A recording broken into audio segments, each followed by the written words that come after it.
안녕하세요. 전 유튜브로 사연을 보고 듣는 재미를 알아버린 여잔데요. 제가 나이가 좀 있습니다만 저 같은 사람도 사연을 신청할 수 있을까 고민을 하다가 어느 사연을 보니까 사연자분께서 저보다 나이가 한참 더 많으신데도 주변의 도움을 받으셔서 신청을 하셨던 걸 보고 용기를 내게 됐어요. 평생을 책 읽는 걸 좋아하는 사람으로 살았고 일기도 취미 삼아서 오래 써보긴 했지만 과연 사연을 옳게 작성할 수 있을지 걱정이 되긴 하네요. 잘 다듬어서 소개를 해주실 거라고 믿으며 작성을 해봅니다. 전 자식이 둘이에요. 딸이 있고 아들이 있는데요. 딸하고 아들하고 서로 7살 차이가 납니다. 나이 터울이 좀 있어요. 그래서인지 둘이 각자 자랄 때의 환경이 많이 달랐던 것 같아요.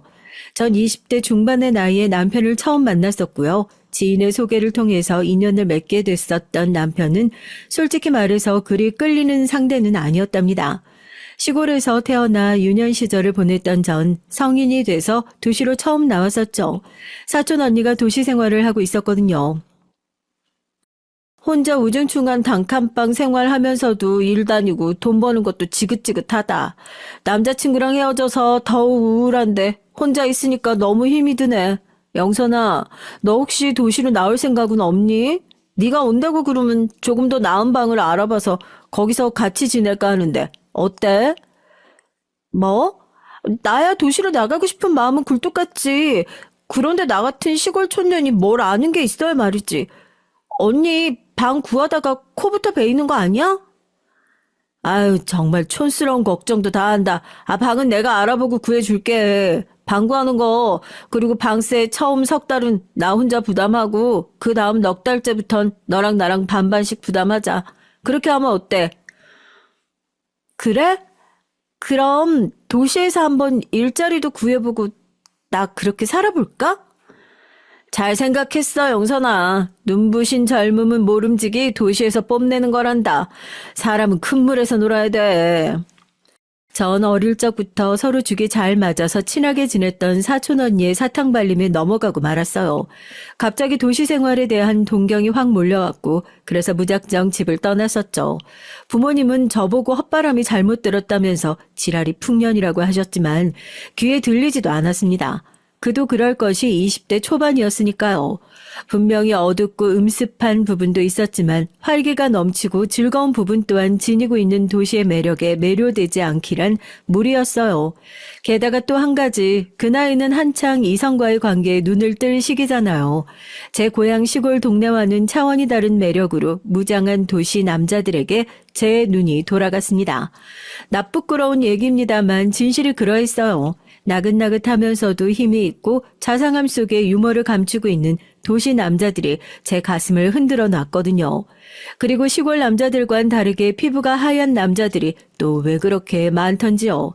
시골 소녀였던 전 1년의 대부분을 까무잡잡하게 그을린 피부로 보냈었는데 도시로 나오면서 조금 하얘졌지만 그래도 약간 피부가 어두운 편이었거든요. 저보다 피부가 하얀 경우가 태반인 도시 남자들을 보면 제 피부가 부끄러우면서도 더욱 그 남자들이 매력적으로 보였습니다. 남자는 다 똑같아. 전부 다 은큼하기 짝이 없지. 겉으로 다정해 보이고 근사한 신사처럼 보여도 그 속은 다 똑같으니까 너무 선망하지 마. 괜한 환상 가졌다가 실망하고 상처받는 건 너일 테니까. 도시 남자들을 보며 설렘에 빠진 절 향해 사촌 언닌 경고성 조언을 날려줬어요. 그러나 제 귀엔 그게 안 들렸습니다. 사실 고백하자면 도시 생활 2년을 채웠을 그 무렵에 저에겐 남자친구가 있었어요. 난생 처음으로 남자와 정식으로 교제라는 것을 하게 된 참이었죠. 그랬으니 시골로 내려갈 생각이나 들었겠나요? 어림도 없었죠. 22살 꽃다운 나이의 시골 출신, 순진하고 어리숙했으며 맹목적이었던 어린 아가씨의 마음을 다 훔쳐갔던 5살 연상의 그 남잔 아주 못돼 처먹은 호로 자식이었습니다.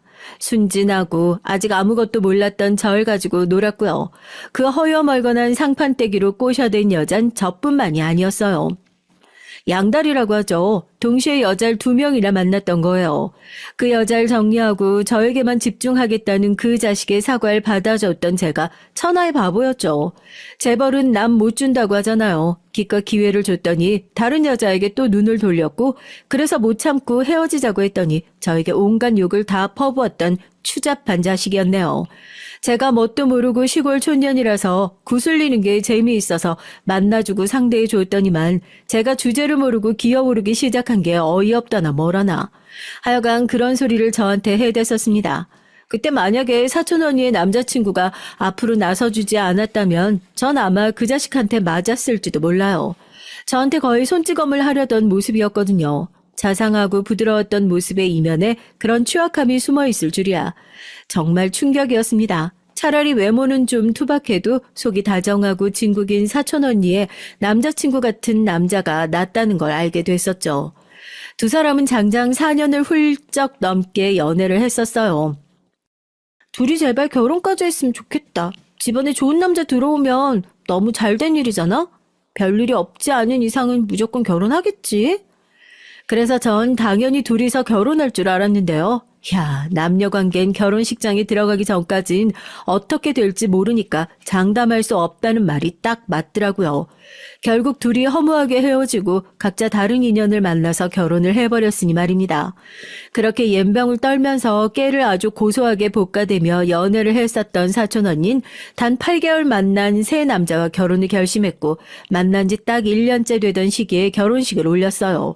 이래서 결혼할 인연은 따로 있다는 소리도 존재하는가 봐요. 게다가 사촌 언닌 무조건 도시 남자하고 결혼할 거라고 했었는데 시골 출신 남자하고 결혼한 게 재밌는 대목입니다. 도시에서 잠깐 일을 배우고 있던 남자를 만나 결혼을 한 것이었고 결혼한 지 5년 차였는지 6년 차였는지 하여간 첫 애가 엄청 어렸던 시절 대략 그쯤에 남자의 고향으로 가서 시골살이를 하게 됐으니 말입니다. 빡빡하고 시끄러운 도시 생활을 좋아하는 사촌 언니가 그렇게 된 것에 저도 그렇고 온 집안 식구들이 이거 참 공교로운 일이라고 하면서 저마다 떠들어댔었네요. 아무튼 제가 전에 사촌 언니가 사귀었던 남자친구 덕분에 남자를 보는 눈을 달리하는 계기가 됐었어요. 사실은 양다리를 걸쳤던 호로 자식 이후로도 제가 허여멀건하니 허우대만 멀쩡한 남자를 또 만났었는데요. 사람이 어떻게 된 게 인간적인 매력도 없고 딱히 이렇다 할 능력도 없고 그러면서 말은 어찌나 많은지 많이 놀란 심정으로 헤어졌었죠. 그 다음에 사촌 언니에게 부탁을 했었습니다. 언니, 나도 언니 남자친구 같은 그런 남자 만나고 싶은데 혹시 어디 없을까? 있으면 소개 좀 시켜주라. 글쎄, 혹시 오빠한테 주변에 오빠 같은 사람 있냐고 한번 내가 물어나 봐줄게. 그리하여 사촌 언니의 남자친구가 절 위해서 본인의 주변을 물색하게 됐어요. 그러다가 별로 안 친한 지인에게서 연애 한번 안 해본 내 친구는 혹시 안 되겠냐는 소리를 듣게 됐다고 합니다. 사촌 언니의 남자친구는 누구라도 저에게 소개를 시켜줘야 할 것 같은 압박감 때문에 그렇게 하자고 답을 했었고요. 그래서 전 태어나서 여자 손도 한번 잡아보지 못한 남자를 소개받게 됐었던 겁니다. 사촌 언니의 남자친구도 그놈이 뭘 하는 놈인지 모르겠다면서 일단 소개는 시켜주는데 미안하게 됐다고 말을 했었어요. 그러니 제가 무슨 기대를 한 줌이라도 가졌겠나요. 정말 아무 기대 안 하고 자리에 나갔더니 시골에서 밭을 갈다가 어제 도시로 나온 것 같은 외모의 남자가 앉아 있었어요. 실례지만 고향이 시골 쪽인가 봐요? 제가 놀란 가슴을 진정시키며 그렇게 물어봤죠. 그랬더니 상대가 무척이나 뚱한 표정으로 이렇게 대답을 해왔더랬죠. 전 태어나서 시골은 가본 건 군대에서 말고는 없습니다. 네? 그럼 친인척 중에 아무도 시골에 안 산다는 거예요? 외가, 친가 모두 도시에서 다들 붙어 살아요. 이럴 수가. 그럼 혹시 하시는 일이 야외에서 몸쓰는 그런 일인가 보네요? 하루 종일 실내 근무합니다. 아, 그러시군요. 제가 크나큰 오해를 잠깐 하는 바람에 무리한 질문을 드리고 말았네요. 정말 죄송합니다. 제 추측은 전부 빗나갔어요. 평생 도시 물만 먹어온 남자를 두고 오해한 저였는데 지금 생각해도 그럴 법했다고만 여겨집니다. 생김새가 너무나도 시골 느낌이었거든요. 옷차림은 또 어떻고요. 도시로 갓 올라온 시골쥐 같았습니다. 전 여성에 대해 잘 모르지만 노력은 해보겠습니다. 당황한 표정을 숨기지 못하고 있던 절 보면서 대뜸 노력을 하겠다고 선언했던 남자의 얼굴은 무뚝뚝한 인상이었지만 어딘가 순박한 기운이 있었죠. 본인 딴엔 상당히 용기를 낸 것인지 가만히 살펴보니까 귀의 끝부분이 살짝 붉어져 있더라고요. 그 모습이 왠지 모르게 귀여워서 그럼 앞으로 저도 잘 부탁드린다고 인사를 해버렸어요. 저의 이상형과는 전혀 달랐는데 말이죠. 상대 쪽에서 먼저 앞으로 만남을 이어가보자고 하는데 거절할 만큼 마음에 안 드는 건 절대 아니었었기에 편안한 마음으로 함께 해나갔어요. 이 남자가 시간이 흘러 저의 남편이 되었던 것이고요. 남편은 평생 도시 생활만 했다고 그러면서 저보다도 유행이 한참 뒤처졌었고 각종 문물에도 문외한이었어요. 심지어는 시끄럽고 정신없는 것을 질색하는 성격이기도 했죠. 이 사람이야말로 깡촌 시골에 살았어야 했는데 장소 잘못 타고났구나. 전 그런 생각을 감출 수가 없었답니다. 남편은 시골 출신이면서 누구보다도 도시를 동경하고 좋아하는 제가 재밌다고 했어요. 여자가 허영심을 품으면 어떻게 되는지 당신을 보면 알 수가 있어서 그거 참 지켜보는 재미가 쏠쏠하더라고. 같이 있으면 심심하지는 않았어. 이상할이 많지 말을 얄밉게 하는 사람이기도 했었네요. 저를 약올리는 탁월한 재주를 지니고 있었습니다.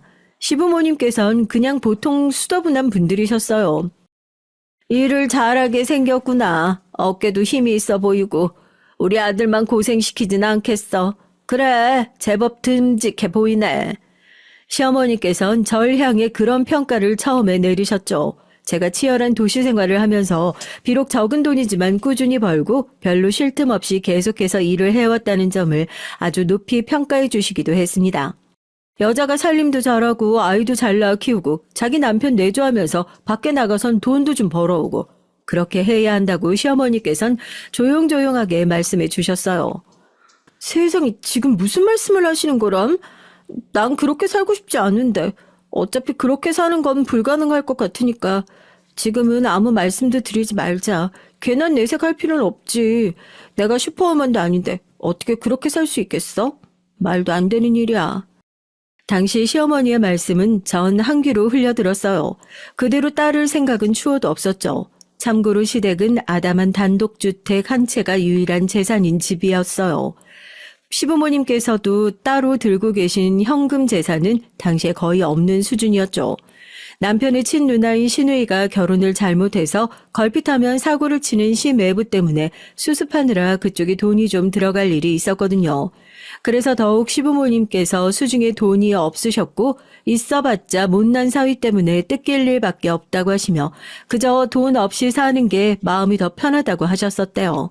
그 시절 많은 신혼부부들이 그랬듯이 남편과 저도 서로만 보고서 앞으로 힘을 보태어 잘 살아볼 각오만 가지고서 결혼을 했던 것이나 다름없었습니다. 원래 남편은 사무직으로 일을 다녔었는데 회사가 난데없이 기울었어요. 그래서 일자리를 황당하게 잃었고 비슷한 사무직으로 다시 갔죠. 그랬는데 이 회사도 갑작스럽게 주저앉았어요. 남편은 그 후로 공장에 다니기 시작했습니다. 남편의 건너 지인이 그 공장에서 자리를 잡고 먼저 일을 하던 인물이었는데 일자리 필요하면 여기로 와라 이렇게 말을 해줬었거든요. 건너 지인이었으니 그렇게까지 잘 알던 사이도 아니었습니다. 그런데도 남편은 냉큼 진짜 그 공장으로 갔어요.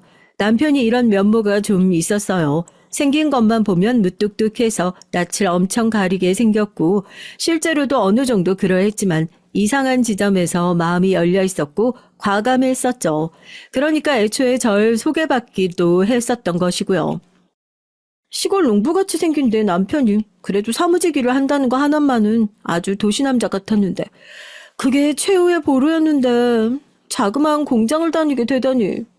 솔직히 전 남편이 허름한 공장으로 일을 나가게 된 상황이 달갑지 않았습니다. 그런 곳이야말로 언제 문 닫고 언제 없어질지 모르는 곳 같았어요. 그러니 그 공장은 지독하리 많지 가늘고 긴 목숨줄을 달고 있는 곳이었습니다. 제가 그걸 몰라봤던 것이죠. 일감이 항시 별로 없어서 돈은 못 벌리는 주제에 그렇다고 해서 공장 문을 닫을 정도는 또 아니었던 거예요. 이게 무슨 말이겠나요? 제 남편이 쥐꼬리만한 돈을 항상 벌어왔다는 의미였죠. 차라리 그놈의 공장이 문을 닫거나 뭐가 좀 어떻게 됐으면 좋겠는데 항시 그 허름하게 짝이 없는 몰골을 하고도 달달거리며 가동을 하고 있으니 전 환장할 노릇이었습니다. 남편은 멀쩡한 일터가 있는데 다른 일을 구한다는 건 말도 안 된다고 했고요. 그러다가 형편이 쪼들리게 돼서 제가 잠깐씩 하는 부업이 아니라 아예 정식으로 일을 구해서 다니게 됐고요. 그때 딸은 이미 초등학교 고학년이라서 별로 걱정이 없었어요. 걱정이 된다면 어린 아들 쪽이었죠. 결혼하고 나서 바로 아이가 들어선 경우는 아니었어요. 금방 생길 줄 알았는데 그렇지 않아서 초조해한 나날도 있었네요. 그런 나날을 보낸 끝에 뱃속에 들어섰던 첫 아이가 딸이었고요.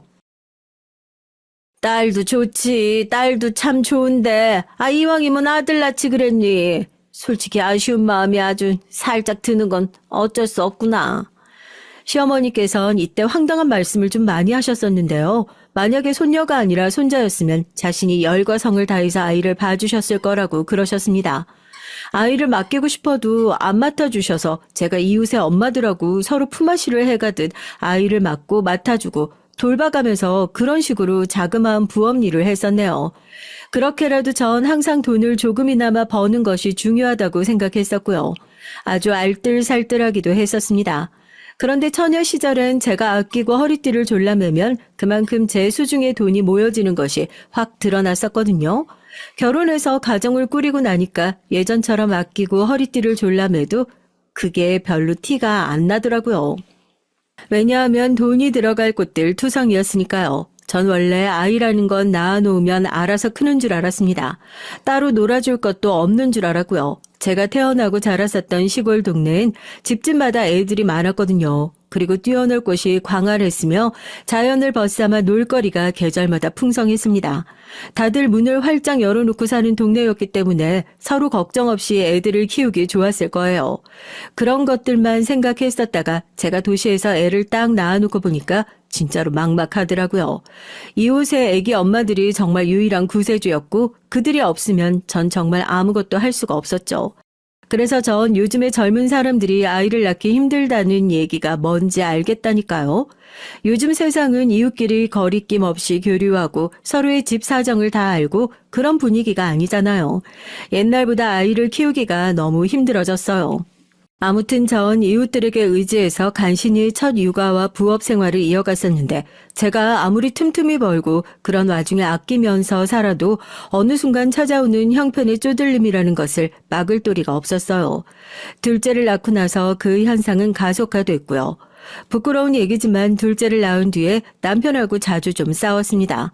부부싸움을 했던 건데요. 전 우직하게 자기 할 일만 그렇게 성실하게 아주 재미없도록 하면서 사는 남편이 발전 없고 미래에 하등 도움이 되지 않는다는 주장이었고요.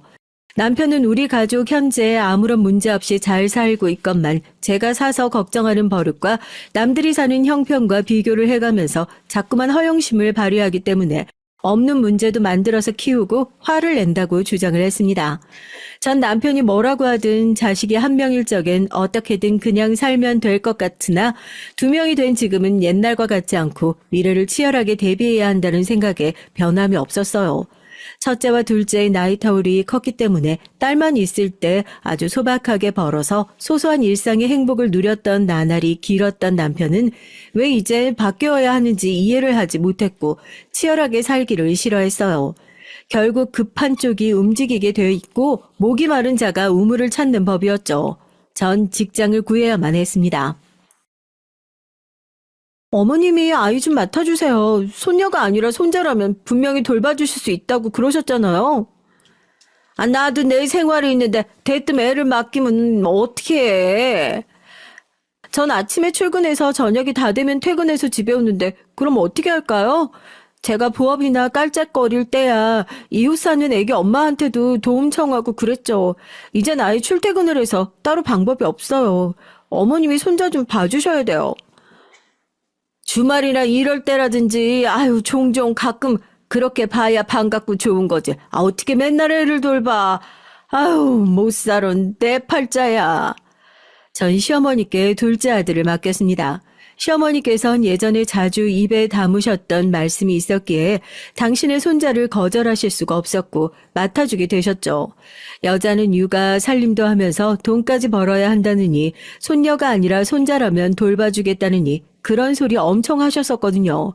게다가 시어머니께선 당신의 아들이 변변치 않게 돈벌이를 하는 것이 상황의 근본적인 이유라는 걸 알고 계셨으니까요. 투덜거리시면서도 손자를 맡아주셨는데 그때 시아버지의 건강이 썩 좋지 못했어요.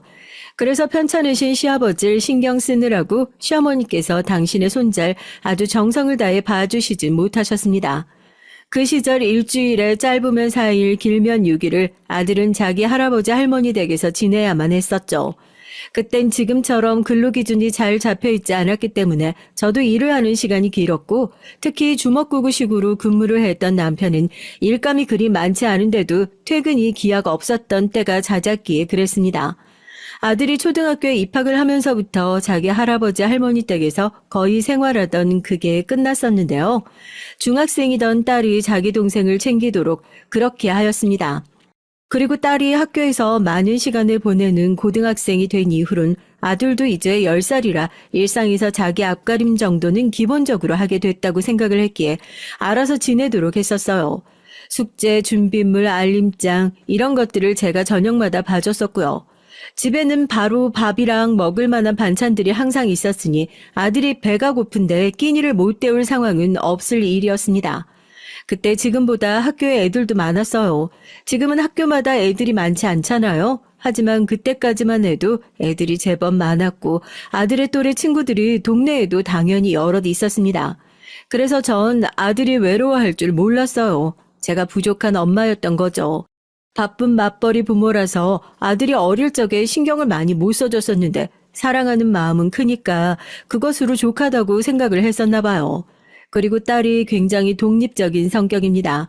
자기 동생하고 나이 차이가 좀 나니까 어렸을 적엔 딸이 외동이었잖아요. 그런데 한 번도 외롭고 심심하다고 한 적이 없었고 자기 부모한테 동생 만들어달라고 말을 한 적도 없는 아이였어요. 중학교에 입학하고 얼마 안 됐을 때 그때 잠시 사춘기 반항기가 왔었지만 그래도 갈등이 깊지도 길지도 않았었죠. 고등학생 땐 그 당시 불었던 입시 열풍에 편승을 해서 눈에 불을 켜고 공부를 했었던 딸이었습니다.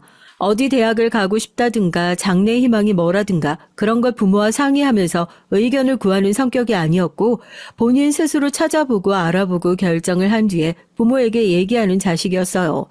첫째가 이랬었기 때문에 막연히 둘째도 비슷할 것이라고 넘겨짚었던 듯 싶어요. 아들이 조용한 것도 그냥 성격이 차분한 편인 줄만 생각했습니다. 그런데 아들이 중학교 3학년일 때 한 번 난리가 났었어요. 정확히는 중학교 생활이 다 끝나가던 무렵이었는데요. 알고 보니까 아들이 중학교 내내 왕따를 당해왔던 거였어요.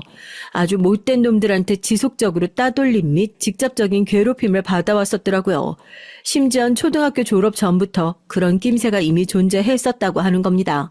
초등학교 5학년 때부터 아주 사소한 일을 계기로 아들이 친구들 사이에서 겉돌기 시작했었는데 그게 초등학교를 졸업할 때쯤엔 상황이 더 안 좋아졌었나 봐요.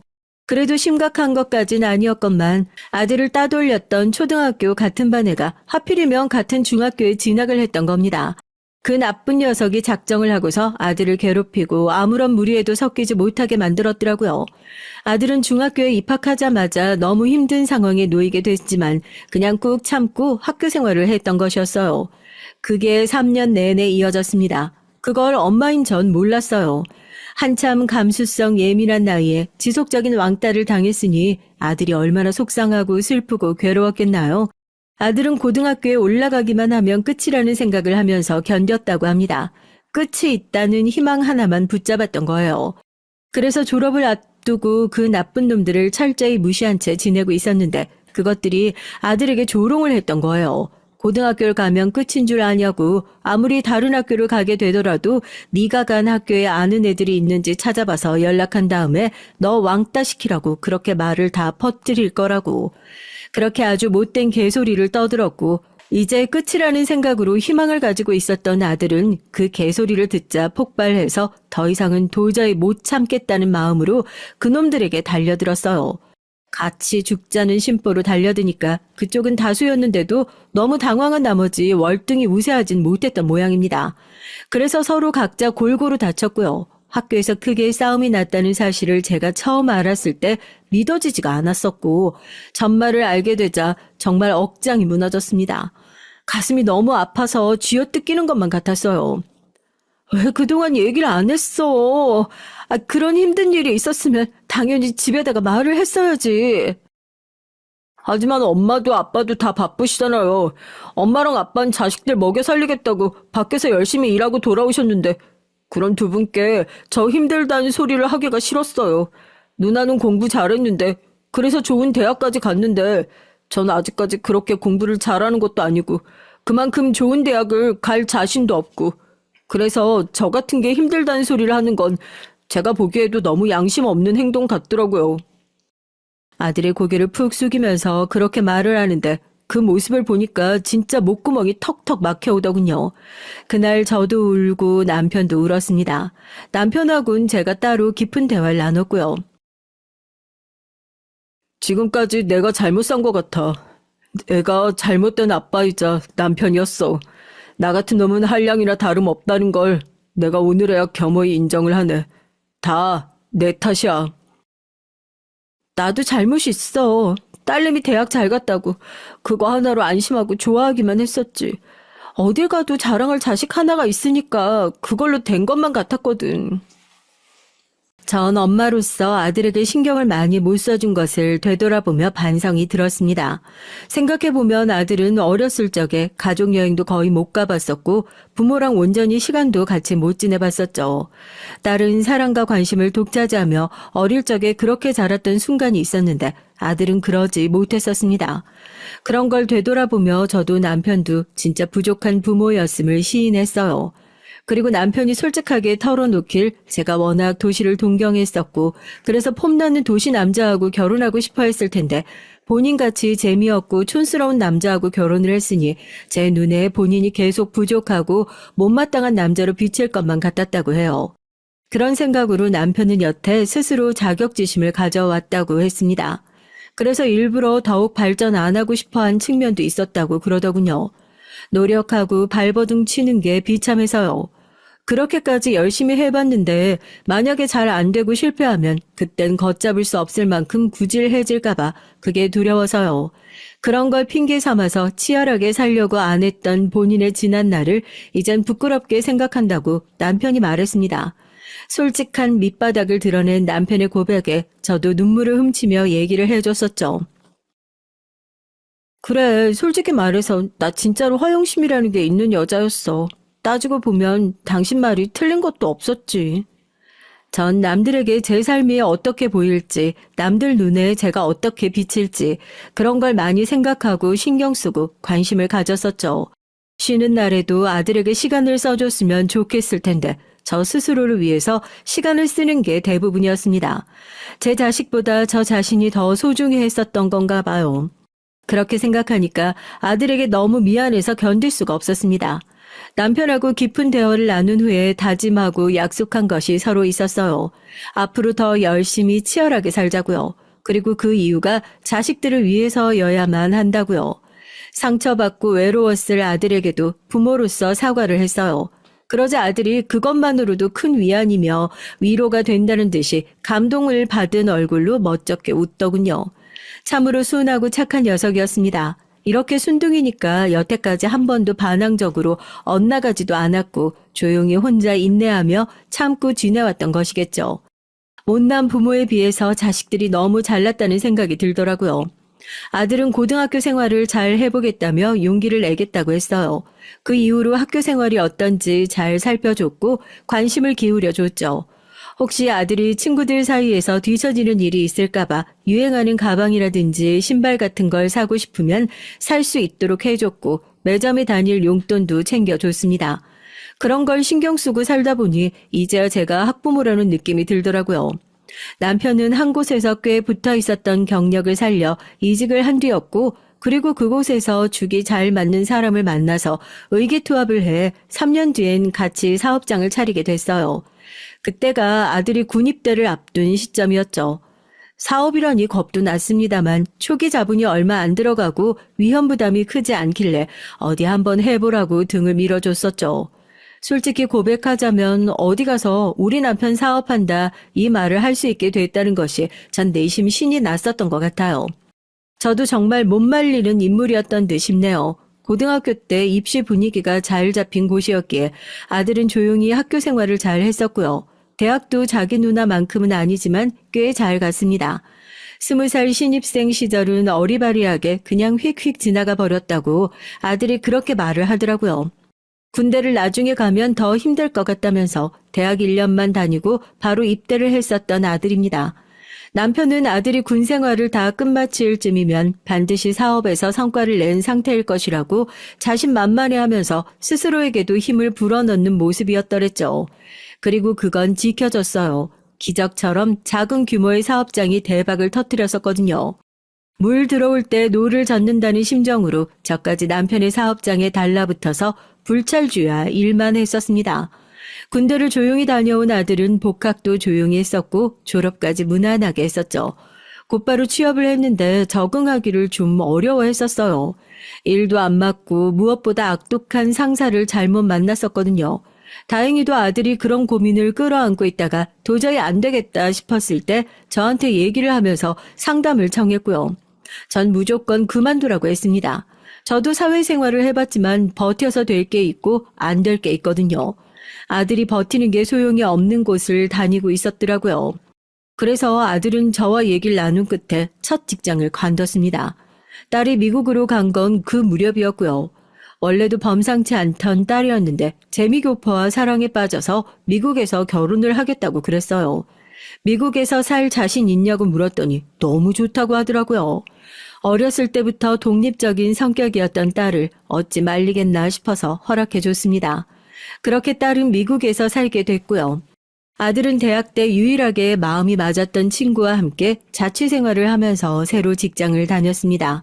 그것만으로도 대견하고 기특하더라고요. 아들이 직장에서 자리를 잡았을 때 남편이 암에 걸렸다는 걸 알게 됐어요. 이럴 줄 알았으면 열심히 살려고 하지 말걸. 남편이 10년 넘도록 너무 바쁘고 정신없이 살아서 게다가 자기 사업이다 보니까 신경 쓸 것도 많았기 때문에 몸이 이렇게 된 건가 싶어서 제가 얼마나 죄책감을 느끼고 슬퍼했었던지 모릅니다. 정작 남편은 덤덤하게 상황을 받아들인다고 했어요. 처음엔 대학병원에서 애를 써보려고 했지만 곧 포기를 했습니다. 그리고 남편은 조용한 시골 생활을 하면서 마지막 생을 보내고 싶다고 했어요. 죽은 사람 소원도 들어주는데 산 사람 소원을 어찌 못 들어줄까요? 도시 생활 싹 다 청산하고 접었어요. 그리고 친정이 있는 시골로 내려갔죠. 남편이 너무 좋아했습니다. 이상하지? 난 시골에서 나고 자란 적도 없는데 이런 곳이 참 좋고 편해. 그냥 원래 성격이며 체질 자체가 이쪽이었나 봐. 맑은 공기, 평화로운 주변, 그리고 건강한 먹거리, 그런 것들을 누리며 지냈던 남편은 때가 되자 운명을 거스르지 못하고 눈을 감았습니다. 저에게 유언을 남기기를 저는 걱정이 안 되고 딸도 걱정이 안 되는데 아들 녀석은 걱정이 된다고 하더군요. 그래서 제가 아들의 앞날을 잘 지켜보겠다고 남편에게 약속을 해줬어요. 남편이 떠난 뒤로 많이 허무했거든요. 인생이 텅 빈 느낌마저 들었더랬죠. 그래서 아들이 결혼 의사를 밝혀왔을 때 놀랍기도 했고 반갑기도 했습니다. 얼른 결혼해서 가정을 꾸려야 엄마도 안심이 되실 것 같아서요. 지금 여자친구랑 오래 만난 건 아닌데 확신이 있어서 결혼 생각을 하게 됐어요. 남편이 하늘나라로 떠난 뒤 아들도 생각이 많아졌던 모양입니다. 자기 누난 미국에서 가정 꾸리고 정착을 워낙 잘한 뒤였으니까요. 자기 옆에 있는 여자친구와 얼른 가정을 꾸리고 싶었던 거겠죠. 저도 2번 본 적이 있었고 좋은 인상을 받았었습니다. 아들보다 2살 연상이었기에 이미 결혼 정년기에 들고도 남은 상태였고요. 그러니 결혼을 결심하는 것에 있어서 더욱 망설일 게 없었을 거예요. 제 며느리가 아주 회사하고 밝은 성격이었습니다. 어머님, 제가 서툰 부분이 많더라도 귀엽게 봐주세요. 어머님한테 잘하려고 저 앞으로 많이 노력할 거예요. 외교스럽게 말을 할 줄도 알았어요. 아들은 같이 자취생활을 했던 친구의 지인을 통해서 며느리를 소개받아 만났던 것이었죠. 며느리인 시집간 친정언니 그리고 동생까지 하나 있었습니다. 근데 친정 동생이 많이 늦둥이더라고요. 아직 고등학생이었거든요. 사돈 내외는 초등학교 근처의 빌라촌에서 아담한 분식집을 하고 계셨어요. 평범하고 소박한 집안이었죠. 또한 아들과 며느리는 자기들 힘으로 결혼 생활을 시작하겠다고 했으니 제 눈엔 모든 게 다 흐뭇해 보였습니다. 깔끔한 빌라를 신혼집으로 알아보고 있길래 제가 아파트를 권해줬어요. 결국 대출을 받아서 아담한 아파트를 장만하고서 그곳에서 신혼생활을 시작했습니다. 아들한테 제가 결혼 비용으로 1억을 지원해 줬었는데 그것도 아주 요긴하게 쓰였겠죠. 둘이 알콩달콩 잘 사는 것 같았어요. 며느리가 성격도 밝았고 무엇보다 연상이라서 그런지 적극적으로 항상 주도하는 모습이 있는 것 같더라고요. 들어보니까 결혼 얘기도 처음에 며느리가 먼저 꺼냈었다고 하고 이런저런 것들을 거의 다 며느리가 끌고 나가는 형국이었습니다.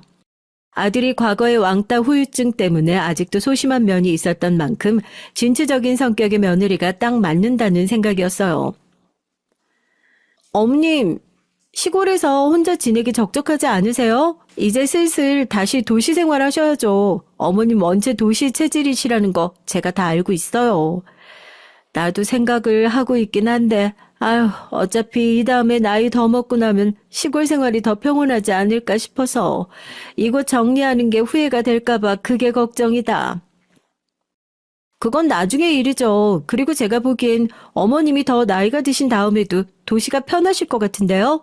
큰 병원도 압도적으로 도시가 많잖아요. 그러던 어느 날 며느리가 저더러 시골 생활을 정리하라고 권유를 해왔어요. 저도 반쯤은 생각하고 있었기에 어느 정도 수긍을 했죠. 그뿐이었는데 며느리가 주기적으로 자꾸만 권유를 해오더라고요. 저더러 도시와 딱 맞는다고, 시골하고는 안 맞는다고 그런 식으로 말을 하니까 제 귀가 팔랑거렸습니다. 제가 추구하는 게 어떤 것인지 무슨 말을 들으면 좋아하는지 며느린 파악을 하고 있었음이 분명해요. 그래서 결국 제 입에서 그럴까 하는 소리가 나갔고요. 며느리가 진짜 본론을 꺼냈던 건 그때였습니다. 당연히 저희가 모시게 해주실 거죠? 뭐? 아니다. 너희도 불편하고 나도 불편하고 어떻게 같이 사니? 집을 따로 구해야지. 저는 어머님 모시고 살 생각뿐이었는데요. 어머님 같이 살아요. 제가 정말 잘해드릴게요. 네? 같이 살자는 얘기가 솔직히 고마웠어요. 아직은 아니지만 언제라도 임신 소식이 찾아올 텐데 아이가 태어나면 저의 도움이 너무나도 절실할 것이라고 며느리가 그러더군요. 아이가 좀 자라고 나면 더 큰 평수로 함께 이사도 가자면서요. 며느리가 미래의 얘기를 해주는 것에 저도 마음이 설렜습니다. 함께 그려나갈 미래 속에 제가 있었으니까요. 아들에게도 의견을 물어봤어요. 아들은 당연히 저와 함께 살고 싶은데 그런 티를 많이 내면 며느리한테 눈치가 보이니까 그냥 가만히 있는 중이라고 하더군요. 그래서 아들 며느리와 함께 사는 것으로 제 마음을 굳혔습니다. 어머님, 앞으로 계속 같이 살 거니까요. 시골집은 부동산에 내놓으세요. 이제 저희 같이 살면 재산은 미리 주시는 거죠? 며느리가 해맑게 물어오더군요. 재산 얘기였어요, 며느리는. 어차피 제가 쥐고 있는 재산은 아들에게 갈 것이 아니냐고 그랬습니다. 나이 든 다음에 재산을 받아봤자 젊은 시절에 미리 받아서 요긴하게 잘 쓰는 것보다 못하다고 주장했고요. 맞는 말이긴 했지만 미국에 있는 딸이 마음에 걸려서 연락을 해서 물어봤죠. 혹시 재산을 미리 아들한테 쓰도록 준다면 딸이 서운해하고 화가 나지는 않을지 싶어서요. 엄마 편한 대로 하세요. 전 결혼해서 돈 부족하게 지내본 적 없으니까요. 엄마가 옛날부터 돈 관리, 재산 관리 이런 거 감각이 좋으셨잖아요. 그냥 알아서 하세요. 저 아무 상관없어요. 욕심도 없고요. 딸은 괜찮다고 했고 아들의 벌이가 썩 그렇게 좋지 않은 데다가 며느리 집안이 금전적 여유가 없는 만큼 재산이 미리 이쪽으로 가는 걸 이해한다고 해줬습니다. 전 고민 끝에 아들 며느리에게 연락해서 시골 생활 싹 정리하고 재산도 주겠다고 했어요. 같이 살자고 했죠. 며느리가 너무 좋아했어요. 앞으로 잘하겠다고 하면서 아주 신이 난 목소리였고 저도 웃음이 났습니다. 주말엔 너무 차가 막히고 정신이 없을까봐 평일에 올라갔어요. 며느리가 반차 휴가를 쓰고 절 터미널에 마중 나오겠다고 했습니다. 아들도 원래 같이 마중을 나오려고 했다는데 며느리가 못하게 말렸다네요. 혼자라도 충분하다고 말이죠. 그렇게 복잡한 터미널에 도착한 전 며느리와 만나기로 한 지점으로 금세 향했어요. 엇갈릴 수도 있으니 대형 구조물이 있는 중앙 쪽에서 딱 만나기로 했고요. 내려서도 통화를 하며 확인을 마쳤습니다. 멀찍이 며느리가 보이더라고요. 제 눈에 띄려고 밝은색 스카프를 두르고 있었어요. 며느리의 옆모습을 발견하고 제가 반갑게 손을 흔들면서 그쪽으로 향하던 때였습니다. 저기 잠시만요. 죄송하지만 저기 노란 스카프 하신 분한테 가시는 건가요? 예, 맞아요. 내 며느리인데. 뭐라고요? 정말로 맞다고요? 어르신 너무 갑작스러운 얘기를 한 건 아는데요. 가시면 안 됩니다. 그랬다간 어르신 진짜 돌아가실 수도 있을 것 같아요. 웬 청년이 불쑥 튀어나와서 제 앞을 가로막은 거예요. 이상한 사람인가 싶었는데 너무 멀쩡하게 생긴 청년이었죠. 심각하고 진지한 얼굴이었습니다. 무슨 소리를 하시는 거예요? 내 며느리 알아요? 모르는데요. 하지만 어르신이 위험해질 수 있다는 건 알아요. 너무 찜찜해서 그냥 못 보내드릴 것 같아요. 제 얘기 우선 들어주시면 어떨까요? 전 청년의 말을 무시하려고 했지만 가까운 경찰서로 가서 대화를 나누는 게 어떻겠냐는 제안을 듣자 정신이 번쩍 들었습니다. 터미널에서 길을 잃었기에 행인의 도움으로 경찰서에 가게 됐단 핑계를 대면 될 것 아니냐고 청년이 말했어요. 그 진솔한 눈빛에 저도 모르게 떨리는 손으로 휴대폰의 전원을 꺼버렸습니다. 그리고 정말로 청년과 경찰서로 갔어요. 분주한 경찰서에 남는 의자에 앉아서 청년의 얘기를 들었죠. 내 며느리가 나를 해칠 계획을 짰다고요? 계단에서 밀어버릴 거라고 했다고. 그게 무슨 말도 안 되는... 정말입니다. 제가 똑똑히 들었어요. CCTV가 없는 사각지대, 가파른 계단, 그런 걸 다 알아봤다고 하던데요. 통화하는 내용 제가 바로 옆에서 다 들었습니다. 제가 귀에 이어폰을 꽂고 있으니까 음악을 듣는 줄 착각했는지 안심하고 그냥 크게 통화하더라고요. 근데 저는 아무것도 안 듣고서 그냥 이어폰을 귀에 꽂은 상태였거든요. 그래서 다 들렸어요. 생판 모르는 남이 터미널 같은 곳에서 통화 내용을 엿들어봤자 아무 일 없을 거라고 방심했겠지만 전 그 내용을 엿듣고 났더니 도저히 그냥 갈 수가 없어서요. 어르신이 오시나 안 오시나 근처를 서성이며 지켜봤었던 겁니다. 충격적인 내용이었어요. 며느리가 저의 재산을 노리고 애초에 작정을 했다는 것입니다. 이것저것 방법을 궁리해봤는데 최종적으로 계단에서 절 구르게 만드는 것으로 정한 모양이었어요. 죽거나 안 죽더라도 최소한 불구로 만들어서 치워버릴 수 있겠다 싶었던 것이죠. 며느린 자기 친정 언니와 통화를 한 것이었고요. 늦둥이 동생은 사실 조카인 모양이었습니다. 그러니까 며느리의 친정 언니가 미성년자 시절에 사고를 쳐서 일찍 낳았던 아이였어요. 거기서 그치지 않고 며느리에겐 다른 남자가 있었고요. 그 남자 또한 이 계획을 알고 있는지 통화 도중에 계속 언급이 됐다고 합니다. 그러니까 종합해보자면 내 아들이 사기 결혼을 당한 셈이네요. 내가 뒤통수 맞고 있었고 그리고 이 미친 사기꾼들 때문에 다 빼앗기고 인생이 끝날 뻔했었네요. 전 피눈물을 흘리는 심정이었지만 정작 눈가는 건조했어요. 미칠 것 같은 배신감, 모멸감이 절 오히려 냉정하게 만들었거든요. 심장이 너무 세게 뛰어서 숨을 쉬기가 좀 어려웠지만 못 견딜 정도는 아니었어요. 어느새 옆으로 다가와 있던 경찰 한 분이 경악한 얼굴로 얘기를 같이 듣고 계셨고요. 제가 휴대폰에 전원을 켜자마자 며느리에게 전화가 왔습니다. 무슨 정신으로 경찰서에 있으니까 와달라고 얘기를 했던지 모르겠어요. 심호흡을 하고 있다 보니 어느새 며느리가 경찰서 안으로 들어오고 있더군요. 어머님, 어쩌다 그 안에서 길을 잃으셨어요. 휴대폰도 멋대로 꺼져서 안 켜졌었다니. 얼마나 당황스러우셨을까요. 많이 걱정했다면서 며느리가 제 손을 잡으려길래 뿌리쳤어요. 놀라던 며느리가 그제야 저랑 함께 있던 청년을 보고 흠칫했습니다. 터미널에서 길게 통화를 할 때 옆에 있었던 청년이니까 얼핏 외관이 기억에 남아 있었던 것이에요. 당황한 며느리를 향해 청년이 말했습니다. 아까 통화하시는 거 다 들었습니다. 그래서 어르신께 다 말씀드렸어요. 네? 뭐라고요? 뭐가 어쩐다고요? 무슨 얘기를 하시는 건지 전 모르겠네요. 그럼 휴대폰 통화 목록 보여주세요. 자신 있으시면 어르신께 보여드리시죠. 며느리가 어색하게 웃으면서 이 상황을 이해할 수 없다고 했고, 그때 근처에 있던 경찰이 한숨을 쉬며 말했습니다.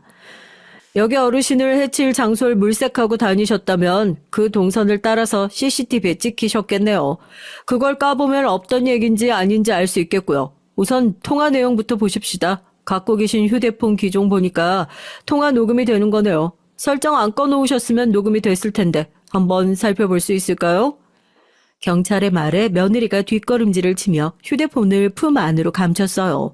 얼굴은 사색이 되어 있었고요. 그것으로 이미 충분히 답이 됐습니다. 전 자리에서 일어나 며느리의 뺨을 쳤어요.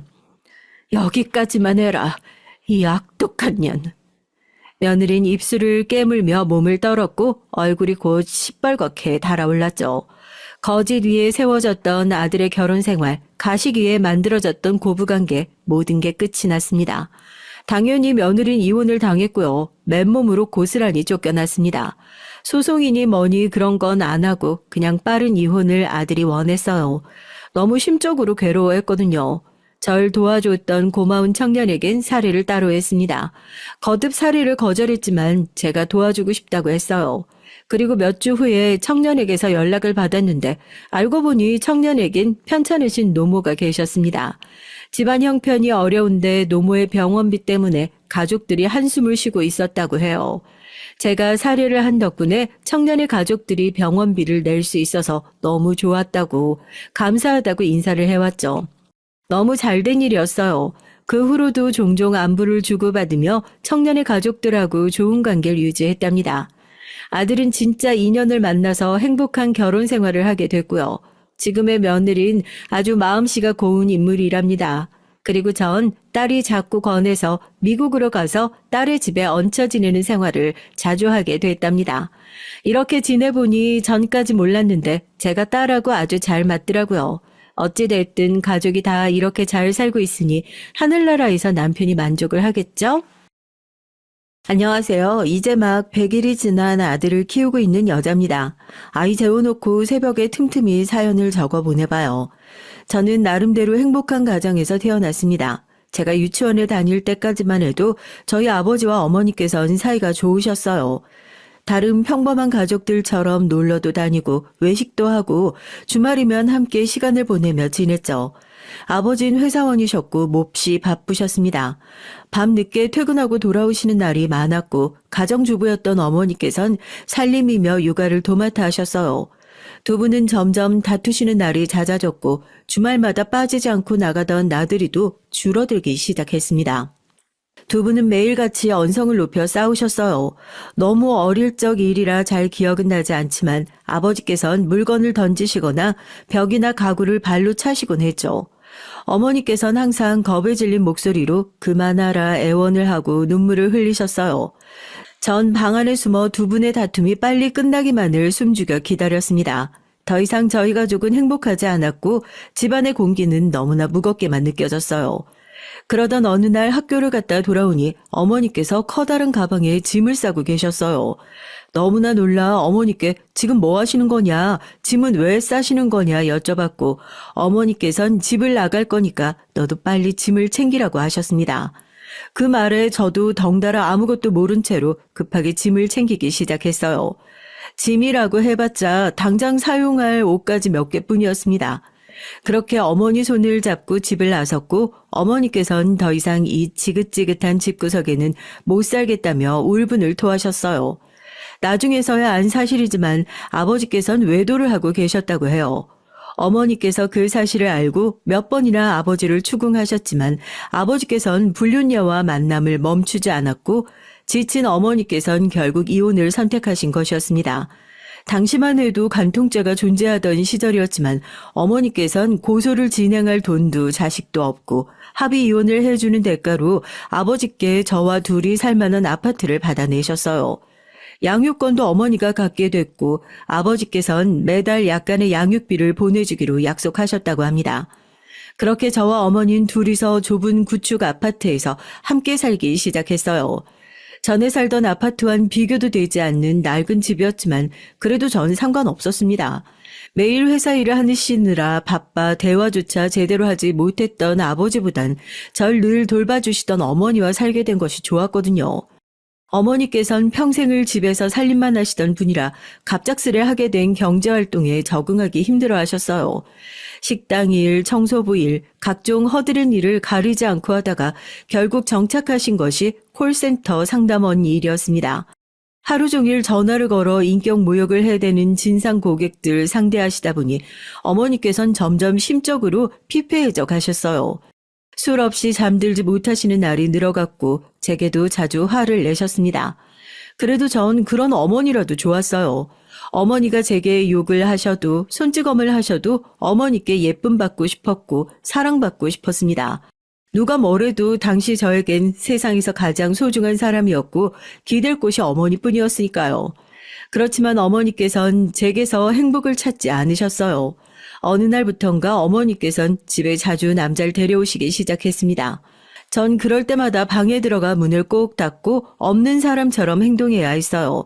어머니께서 가장 자주 데려오시던 남잔 가까이 다가가기만 해도 담배 쩐내가 진동을 하던 아저씨였는데 동네 술집에서 일하고 있었고 항상 술에 취한 상태였어요.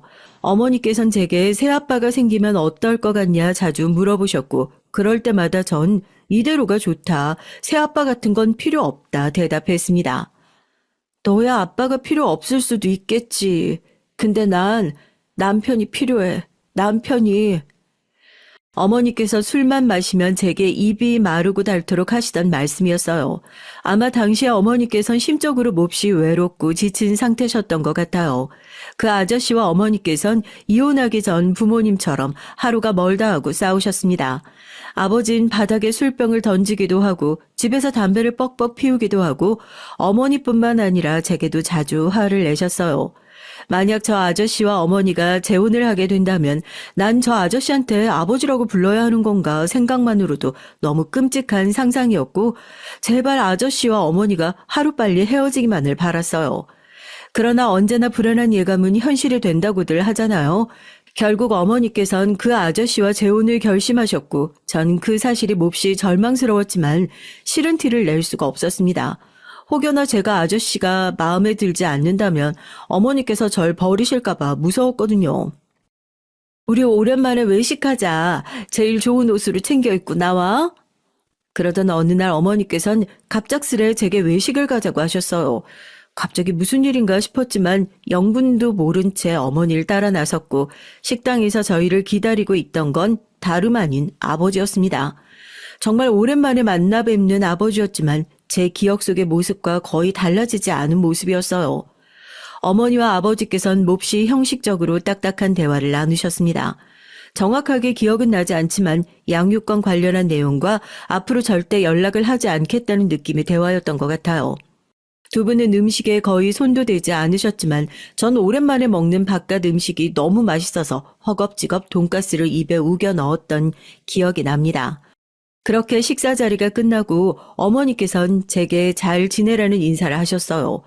잘 지내라니 그게 무슨 말씀이시냐?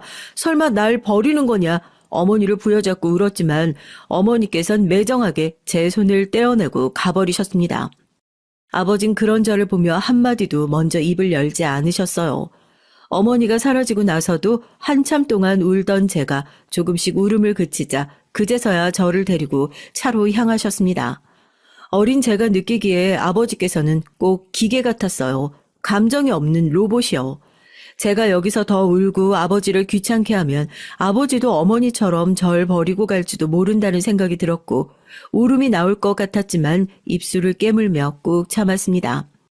그렇게 차를 타고 집으로 돌아가는 길 내내 차 안에는 침묵만이 맴돌았어요. 아버지께서는 여전히 저와 어머니와 함께 지내던 집에서 살고 계셨습니다. 제가 떠나기 전과 달라진 점이 있었다면 그곳에 어머니 대신 다른 여자가 있었다는 사실이었죠. 못마땅한 표정으로 저를 바라보던 그 여자 뒤엔 3살 난 여자아이가 절 호기심 가득한 눈으로 쳐다보고 있었어요.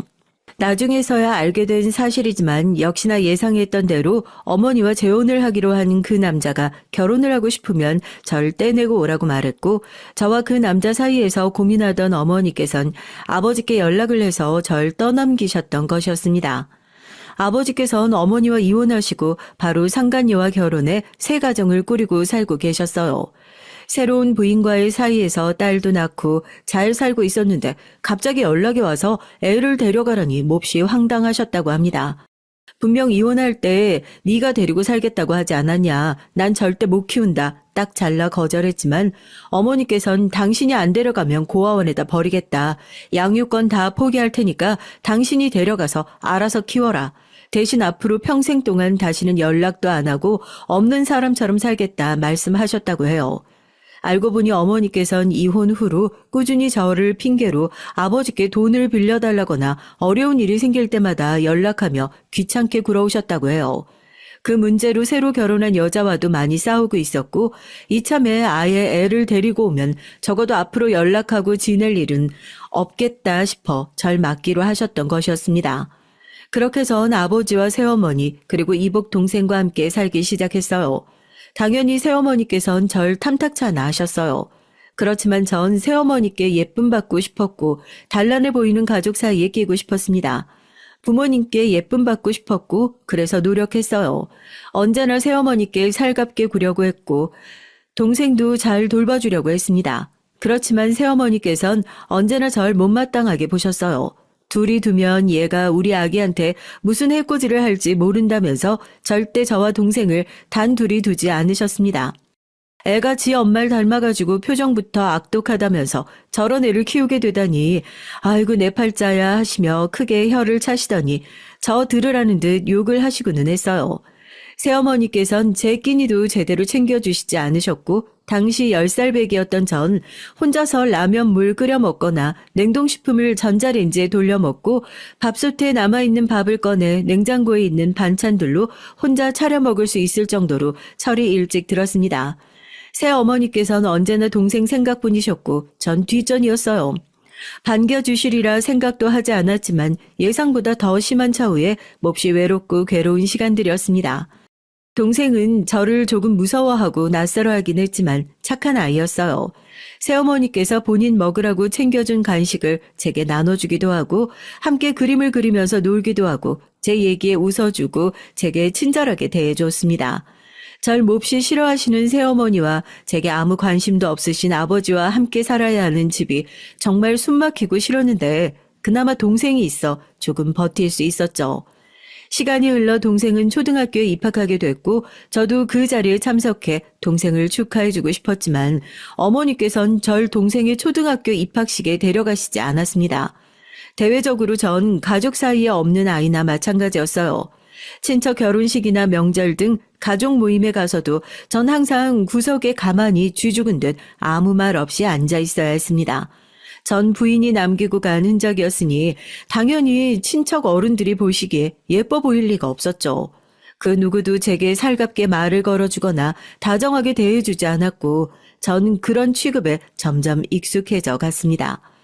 어렸을 적엔 사람들에게 먼저 다가가고 나름대로 사교적인 성격이었던 것 같은데 그런 상황에서 자라니까 시간이 지날수록 자연스레 성격이 소심해질 수밖에 없었어요. 지나가는 사람들이 전부 저를 비웃고 욕하는 것 같았고 피해의식도 생겼습니다. 학교에서도 친구들과 어울리기 힘들어했어요. 먼저 다가와주는 친구가 있어도 이 친구도 속으로 나를 싫어하고 있지 않을까 다정하게 말을 걸어줘도 사실은 나를 비웃고 있을 것 같고 그런 생각을 하기 싫어도 머릿속에 자꾸만 열등감과 피해의식으로 똘똘 뭉친 나쁜 생각들이 떠오르니 사람을 대하는 게 점점 어려워져만 갔습니다. 어렸을 적엔 저와 사이좋게 잘 지내던 동생도 주변 사람들이 전부 저를 없는 사람 취급을 하며 함부로 대하니까 점점 저를 대하는 태도가 달라지기 시작했어요. 언니는 멍청하니까, 언니는 쓸모 없으니까. 평범한 동생의 입에서 나올 수 없는 말들과 폭언들을 제게 아무렇지도 않게 쏟아냈습니다. 멍청하다, 쓸모없다는 말은 새어머니께서 제게 하루가 멀다 하고 하시는 말씀이었어요. 동생은 그런 모습을 보고 자랐으니 자연스럽게 제가 정말 멍청하고 쓸모없는 식충이라고 생각하게 된 것이었죠. 다른 사람들은 몰라도 저와 그나마 감정적 교류가 있었고 제게 친절하게 대해주었던 동생까지 절 그렇게 취급하니 정말 견디기가 힘들었습니다. 새어머니께선 제게 항상 멍청한 년, 쓸모없는 년이라며 폭언을 쏟아내셨고 폭언뿐만 아니라 손찌검까지 하셨어요. 전 새어머니의 기분 분풀이용 샌드백이나 마찬가지였습니다. 정말 시도 때도 없이 맞으면서 자랐어요. 심하게 맞은 날엔 온몸에 멍이 들었습니다. 새어머니께선 별것 아닌 일에도 전부 제 탓을 하셨어요. 오늘 회사 동료가 말을 마음에 안 들게 했다. 새로 산 옷에 뭘 묻혔다. 집에 오는 길에 재수없게 죽은 쥐를 봤다. 안 좋은 일이 생기면 집에 돌아와서 절 찾아 따기부터 날리셨습니다.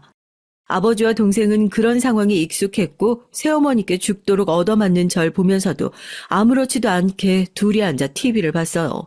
새어머니께선 절 볼 때마다 전처가 생각난다며 그년 때문에 그년만 없었어도 하시며 어머니를 닮았다면서 제 머리를 내리치셨어요. 그때 당시에도 생각했긴 했지만 생각하면 할수록 억울해야 할 사람은 새어머니가 아니라 저희 친어머니가 아닌가 싶어요. 아이도 낳고 잘 살고 있긴 했지만 결국 새어머니는 가정 있는 남자를 꼬셔서 결혼한 상간녀니까요. 본인이 원하던 대로 이혼도 했고 그렇게 좋아 죽고 못 살던 남자를 차지해서 결혼까지 했는데 도대체 뭐가 그렇게 억울했는지 지금도 새어머니의 심정을 잘 모르겠습니다. 매일같이 맞으며 멍을 달고 다니니 학교 담임선생님은 제게 조심스레 혹시 집에서 부모님이 저를 때리시냐 물어오셨어요. 전 손사래를 치며 아니라고 대답했습니다. 혹시 제가 집에서 맞고 산다는 걸 들키면 집에서 쫓겨나고 시설로 옮겨질까 봐 겁이 났어요. 맨날 맞고 살았어도 전 그 집에 머물고 싶었습니다. 그곳에서 마저 쫓겨나면 정말로 세상에 혼자 남겨지는 기분이었거든요. 지금 와서 생각해보면 그때 제가 조금 더 선생님께 도움을 적극적으로 요청했으면 제 인생이 달라지지 않았을까 하는 생각도 들어요. 그 지옥 같은 곳에서 하루라도 빨리 벗어나 저를 더 사랑해주고 아껴주는 사람들 손에서 자랄 수 있었으면 제게 남아있는 이 나쁜 기억들과 트라우마들이 더 빨리 벗겨질 수 있었을 텐데 말이죠. 공부라도 잘했으면 좋으련만 전 공부도 곧잘 하지 못했습니다. 타고난 머리가 나쁜 건지 열심히 해도 잘 안 되더라고요. 아버지께선 그런 절 보시며 어머니를 닮았다고 하셨습니다. 그 여자도 멍청했었다면서 아버지께서는 대놓고 절 때리시거나 욕을 하시진 않았어도 새어머니가 절 때리고 구박하는 걸 단 한 번도 말려주지 않았어요. 아버지께 그저 전 집안에 굴러다니는 인형보다 못한 존재였는지도 모르겠습니다. 동생의 12살 생일날 동생은 강아지를 키우고 싶다고 말했고 새어머니께선 바로 작은 갈색 푸드를 사오셨어요. 전 집안에서 그 강아지보다도 서열이 낮았습니다. 집에서 고기를 먹는 날 새어머니께선 강아지에게도 고기를 몇 점 덜어주셨지만 제 건 챙겨주시지 않으셨어요. 전 식구들과 겸상도 하지 못했습니다. 애초에 식탁에 의자가 3개밖에 없었거든요.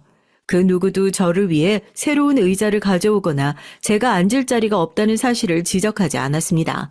전 그저 그들의 식사가 끝날 때까지 방에서 얌전히 기다렸어요. 식사 자리가 끝난 것 같으면 조심스레 나가서 부모님과 동생이 먹고 난 잔반들에 밥을 먹었습니다. 밥을 먹은 후 식탁을 치우고 설거지를 해야 했어요. 만약 설거지를 해놓지 않으면 다음날 아침 새어머니께 또 얻어맞았습니다. 너 같은 년 공짜로 먹여주고 재워주는데 밥값이라도 제대로 해야지 도대체 하는 일이 뭐냐면서요. 그렇게 전 고등학생이 됐고 몸과 머리가 점점 더 커져갔습니다. 새어머니와 덩치가 거의 비슷해지자 새어머니의 물리적인 폭력에 조금 저항할 수 있게 됐어요. 그렇다고 맞서 싸우거나 저도 새어머니를 때린다거나 하는 건 전혀 생각조차 못했고 그저 저를 때리시는 새어머니의 팔을 잡거나 못하게 막는 수준이었죠. 그렇지만 그마저도 새어머니께선 감히 집에서 키우는 개만도 못한 존재가 본인에게 대들었다는 사실 자체가 너무 화가 나셨는지 이제 감히 반항을 하냐, 좀 컸다 이거냐, 한 번만 더 이런 식으로 시건방지게 굴면 정말 내쫓아버리겠다고 소리를 고래고래 지르셨어요. 그쯤부턴 제가 처해 있던 상황이 얼마나 불합리한 건지, 얼마나 반사회적인 환경에 처해 있는 건지 현실적으로 깨달을 수가 있었어요. 이전엔 그저 버림받는다는 불안함과 혼자가 되고 싶지 않다는 마음, 부모의 사랑을 갈구하는 마음, 애정 결핍 등이 범벅이 되어 저를 그 지옥 같은 곳에 머물게 하고 있었지만 새어머니께 두들겨 맞고 난 다음날 멍이 가득 든 팔뚝과 피딱지가 얹혀진 입술을 보면서 더 이상 이렇게 살 이유가 없다는 생각을 했어요. 결국 그렇게 전 집을 나왔습니다. 수중엔 돈이 한 푼도 없었고 용돈 같은 것도 받아본 적이 없었기에 집에 나오기 전에 무작정 새어머니의 지갑을 들고 나왔어요. 태어나 처음으로 해본 나쁜 짓에 가슴이 쿵쿵 뛰었습니다. 지갑 안엔 새어머니의 주민등록증과 신용카드 몇 개, 그리고 꼬깃꼬깃한 10,000원짜리 지폐 4-5개가 들어있었죠. 카드는 사용했다가는 바로 알림이 가거나 위치 추적이 될 테니 당장 사용할 수 있는 현금만 꺼내고 나머진 우체통에 넣었습니다. 어디서 들은 건데 주민등록증이 들어있는 지갑은 우체국에서 배달을 해준다고 했거든요. 사실 그냥 쓰레기통에 처박아 버릴까 생각도 했지만 어린 마음에 새어머니가 지갑을 찾지 못한다면 날 절도죄로 신고하지 않을까 하는 말도 안 되는 생각을 했었던 것 같아요. 집을 나오긴 했지만 당장 갈 곳이 없었고 처음엔 PC방으로 향했어요.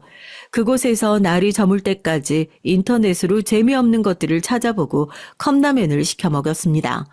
저와 같은 가출 청소년들이 주로 어디로 가는지 어디에서 모이는지 검색도 해봤죠. 그러나 제대로 된 정보는 나오지 않았고 밤이 늦어지자 PC방 직원이 제게 다가와 미성년자는 이제 나가야 된다며 저를 쫓아냈습니다. 갈 곳이 없었던 전 찜질방으로 들어갔어요. 그날 이후로 며칠 동안을 찜질방에서 먹고 자며 지냈습니다. 학교에도 말없이 나가지 않았어요. 처음엔 누군가 날 찾아오지 않을까, 경찰이나 학교에서 제 행방을 찾지 않을까 하는 일말의 기대도 했지만 찜질방에서 지내는 며칠 동안 그 누구도 절 찾아오지 않았습니다. 전 그 당시에 핸드폰도 없었어요. 저보다 훨씬 어린 동생은 핸드폰이 있었지만 전 핸드폰을 가지지 못했습니다. 차마 부모님께 핸드폰을 사달라는 말씀조차 드리지 못했거든요. 핸드폰은커녕 교복도 다 떨어질 때까지 입었는데 당연한 일이었죠. 애초에 핸드폰이 있을 필요성도 느끼지 못했어요. 그 누구도 저한테 연락할 일이 없었습니다. 찜질방에서 며칠 지내다 보니 저와 처지가 비슷한 것 같은 여자아이 한 명을 발견할 수 있었어요. 그 아이도 제 또래로 보였는데 찜질방을 나가지 않고 며칠 동안 그 안에서 지내고 있었어요. 그 아이도 저를 보고 비슷한 생각을 했는지 먼저 말을 걸어왔습니다. 당시 저는 또래 아이들뿐만 아니라 타인을 대하는 것이 몹시 어려웠어요. 당황하면 말도 심하게 더듬었고 남들이 보기엔 어딘가 모자란 애처럼 보였을 수도 있었을 것 같아요. 그렇지만 그 아이는 그런 저를 보고 비웃거나 이상하다 피하지 않고 편하게 얘기를 해줬습니다. 그 아이는 아버지와 단둘이 살던 아이였는데 아버지가 매일같이 술을 먹고 들어와서 본인을 때렸다고 했어요. 그러면서 제게 팔뚝과 허벅지의 흉터를 보여줬는데 멍뿐만 아니라 날카로운 것에 긁힌 것 같은 상처도 있었습니다. 그래도 성인이 될 때까지는 어떻게든 버텨보려고 했는데 얼마 전에 술에 잔뜩 취해서 돌아와선 흉기를 들고 본인을 위협하기에 도저히 이대로는 안 되겠다 싶어서 도망쳐 나왔다고 했어요. 그때 도망쳐 나오지 않았으면 본인은 죽고 아버진 감방에 갔을지도 모르겠다며 웃는데 웃는 얼굴이 웃는 게 아니더라고요. 일단 살기 위해 도망쳐 나오긴 했는데 가진 돈도 없고 어디로 가야 할지 몰라서 찜질방에서 지내고 있다고 했어요. 그 얘기를 듣고 저도 제 상처들을 보여주며 제 얘기를 해줬고 모든 얘기를 들은 친구는 어떻게 그런 나쁜 사람이 있을 수 있냐며 본인 일처럼 화를 내줬죠. 본인은 어렸을 적부터 어머니 없이 자라서 그런가 어머니에 대한 환상이 조금 있었는데 꼭 모든 어머니가 착한 건 아니구나 하면서요. 그러면서 그 친구는 자기가 여기서 며칠 동안 지내면서 들은 얘기가 있는데 우리 같은 처지의 아이들이 모여서 살 수 있는 아지트 같은 공간이 있다면서 혹시 괜찮다면 같이 거기로 가보자는 얘기를 꺼냈습니다. 처음엔 솔직히 조금 무서웠어요. 좋은 아이 같긴 했지만 혹시 이게 날 납치하려는 수법이면 어떡하지? 나를 납치해서 인신매매를 하거나 장기 밀매를 하려는 속셈은 아닌가 싶었거든요. 제가 그런 걱정이 얼굴에 나타났는지 친구는 웃으며 본인도 얘기를 듣긴 했는데 혼자서는 겁나서 못 가고 있었던 거라며 너랑 둘이 같이 가면 그래도 나쁜 짓은 안 당할 것 같아서 얘기를 꺼내는 거다 말해줬습니다. 그 말에 저도 조금은 더 용기가 났고 그렇게 저와 친구는 아지트로 향했어요.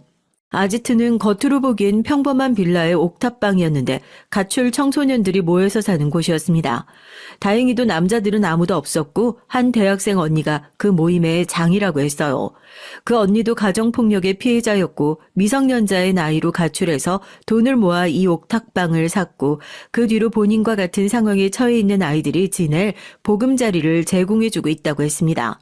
솔직히 처음엔 가출 페미니 뭐니 하면서 비뚤어진 아이들끼리 모여서 술을 마시거나 담배를 피며 못된 짓을 하는 곳이지 않을까 지레 짐작했었는데 그곳에서 지내는 아이들은 다들 너무나 착하고 멀쩡한 바른 친구들이었어요. 다들 집을 나올 수밖에 없었던 기구한 사연이 있었고요. 한 친구는 다리를 절었는데 어머니가 의자로 다리를 내려쳐서 장애인을 만들었다고 했어요. 심지어 새어머니도 아니고 친어머니였는데 심한 알코올 중독자였다고 합니다. 한 친구는 새아버지가 자꾸 몰래 훔쳐보고 못된 짓을 하려고 해서 도망쳐 나온 것이었고 참다 못해 어머니께 그 사실을 말씀드렸는데도 네가 좀 참으라며 새아버지의 성희롱을 방관했다고 했어요. 참 이 세상에 나만 불행한 줄 알았는데 나보다 더 어려운 상황에서 자란 아이들이 많았구나 싶었습니다. 그곳에서 전 성인이 될 때까지 공부도 하고 일도 하며 지냈어요. 지금도 그 대학생 언니와 절 그곳에 데려가준 친구에겐 고마운 마음입니다. 그 긴 시간 동안 가족들은 그 누구도 절 찾지 않았어요. 그때 전 인정할 수밖에 없었습니다. 가족들에게 전 키우는 개만도 못한 존재였다는 사실을요. 키우던 개가 집을 나갔어도 그렇게까지 아무런 관심 없진 않았을 거예요. 아지트에서 함께 지내던 한 친구의 도움으로 미용 일을 배워 미용사 일을 시작했고 미용 일은 어려웠지만 제 적성에 잘 맞았습니다. 어느 정도 돈이 모이자 아지트에서 나와 자취를 시작했고 그렇게 꾸준히 돈을 모으며 일을 하다 보니 정식으로 미용사 이름표도 달고 다른 사람들처럼 나름대로 멀쩡하고 번듯하게 살게 됐어요. 함께 일하는 미용실 동료 소개로 만난 남편과도 얘기가 잘 통해서 결혼 얘기를 나누게 됐고요. 그렇지만 차마 제가 살아왔던 환경에 대해선 솔직히 말할 수가 없었어요. 부모님께선 이혼하셨고 새어머니께 맞고 자랐으며 집에선 개만도 못한 취급을 받았다고. 그 사실을 전부 알게 되면 남편이 절 떠나버릴 것 같았거든요. 그래서 전 거짓말을 했습니다. 일찍이 부모님 두 분 모두 돌아가시고 혼자서 자랐다고요. 남편은 그 얘기를 듣고 그동안 얼마나 고생이 많았냐며 이젠 본인이 가족이 되어주겠다고 말해줬죠. 남편을 속인 것 같아 미안하고 찝찝한 마음이 들긴 했지만 당시엔 잘한 선택이라고 생각했습니다. 결혼을 한다고 해서 부모님께 연락을 드리고 싶지도 않았고 남편을 소개시켜 드리고 싶지도 않았어요. 알고 보니 남편도 새어머니 밑에서 자란 사람이었습니다. 친어머니께선 남편이 어렸을 때 일찍이 이혼하시고 연락을 끊고 산 지 오래였고 10살 때부터 새어머니 밑에서 자랐다고 했어요. 남편은 남동생이 한 명 있었는데 둘 다 새어머니 친자식이 아니었습니다. 새어머니께선 재혼 후 자식을 낳지 않으셨고 남편과 남동생을 친자식처럼 여기며 키우셨어요. 시어머니께선 비록 배아파 낳진 않았지만 둘은 가슴으로 낳은 자식이라며 지금껏 단 한순간도 친자식이 아니라 생각해 본 적이 없다고 하셨죠. 같은 새어머니인데도 이렇게 다를 수가 있구나 싶었고 부모님께서 이혼을 했는데도 이런 화목하고 행복한 가정에서 사랑을 받으며 자랐다니 속으로 남편이 많이 부러웠어요. 시부모님께선 부모님 없이 자라서 얼마나 힘들었냐며 이제부터 우리를 친부모처럼 생각하고 살자 말씀해 주셨고, 사실상 거의 부모 없이 자란 거나 마찬가지였지만 시부모님의 말씀에 조금 양심이 찔리기는 했습니다. 어찌됐든 제 친부모님은 두 분 다 멀쩡히 살아계셨고 절 나름대로 키워주신 새어머니께서도 마음만 먹으면 연락을 드릴 수 있었으니까요. 나쁜 의도는 없었지만 제 신분과 출신을 속인 것이니 마음이 편할 리가 없었습니다. 그렇지만 이제 와서 사실 모두 거짓말이었고 부모님이 두 분 다 계신다 사실을 밝힐 수는 없었어요.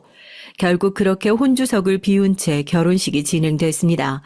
결혼을 하고 나니 정말 제 가족이 생긴 것 같은 기분에 참 신기했어요. 평생 동안 외톨이로 살 줄만 알았는데 마음 편하게 기댈 수 있는 내 편이 생기게 됐고 그 사실만으로도 마음이 많이 안정됐거든요. 가족이라는 울타리가 주는 안정감이 이렇게 크구나 싶었습니다.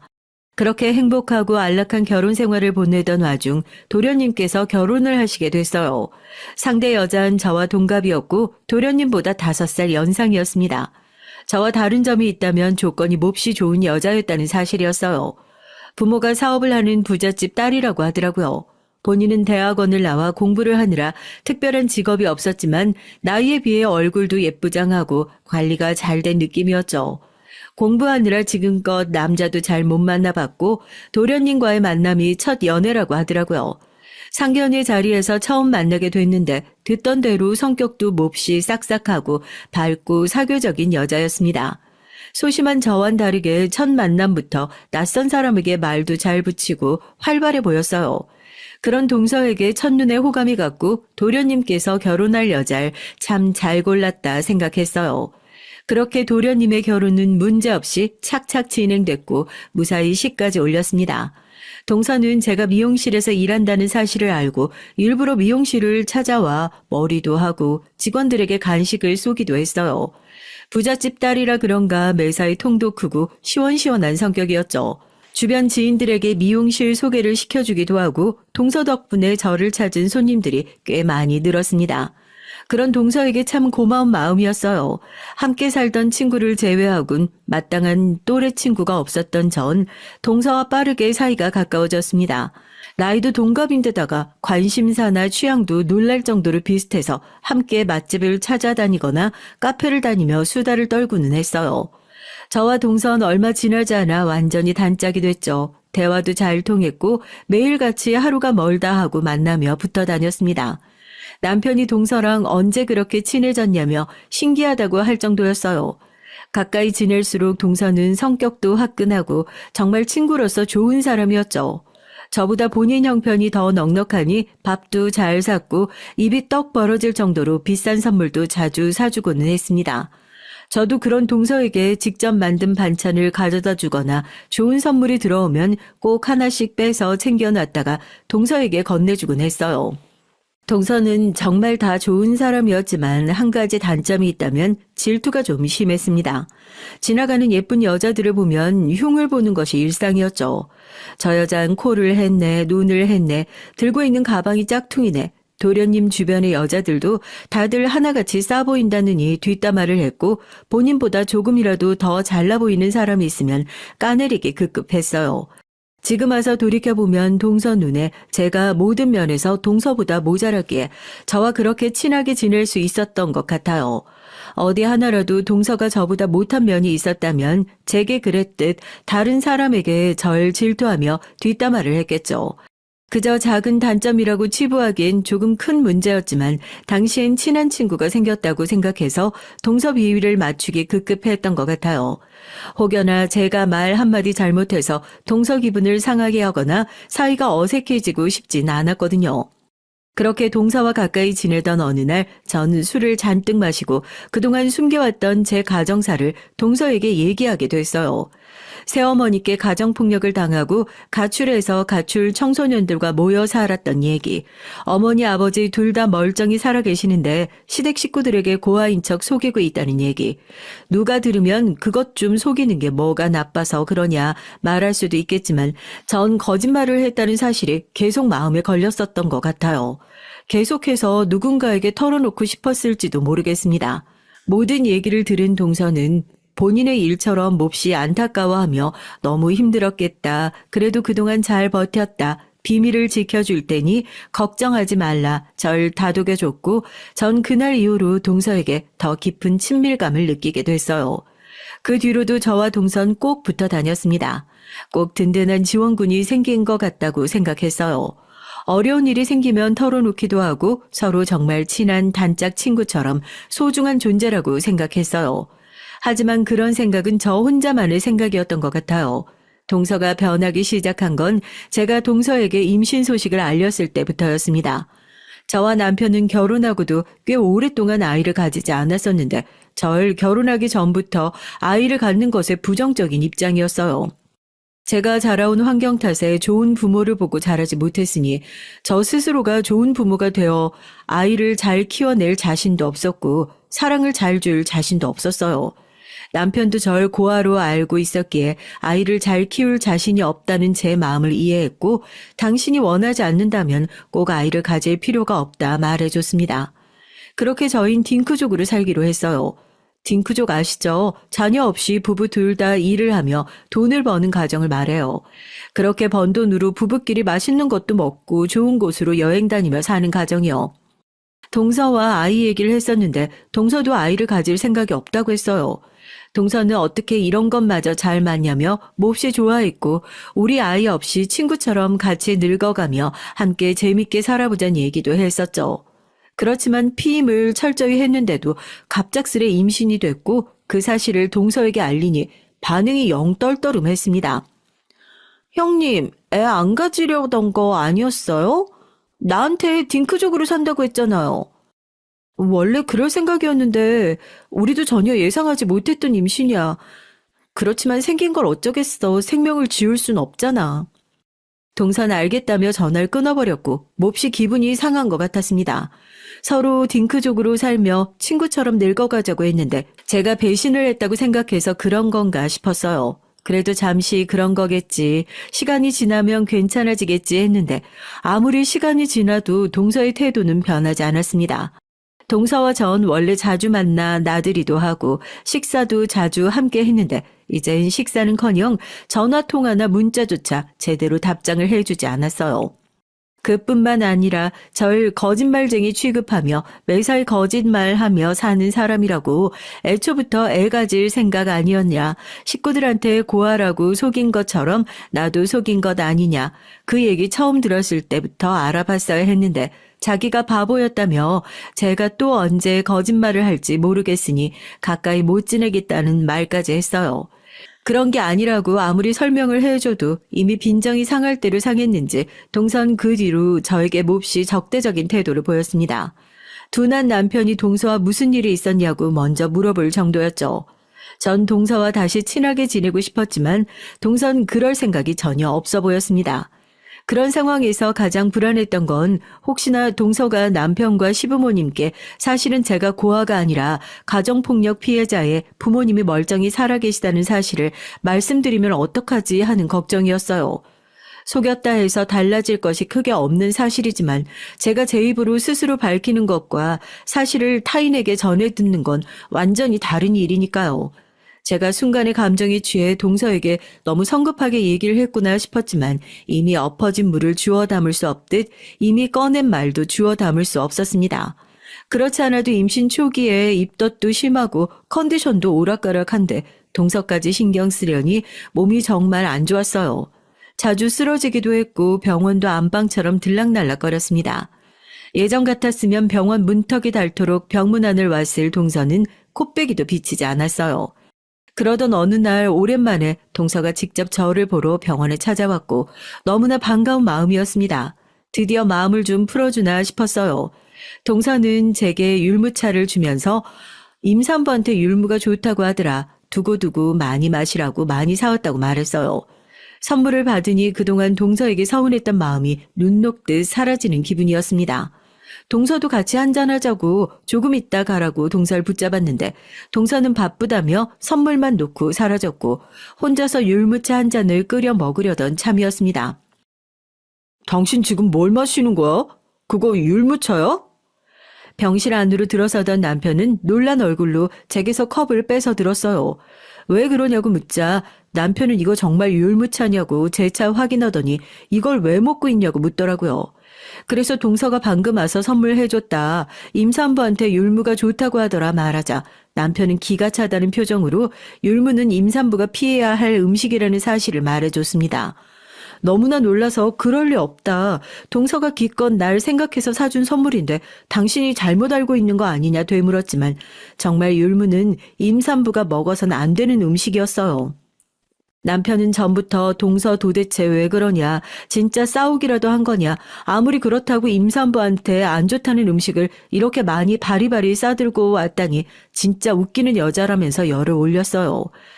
전 그런 남편에게 동서가 일부러 그랬을 리 없다. 아마 헷갈렸던 걸 거다. 애써 동서 편을 들어줬죠.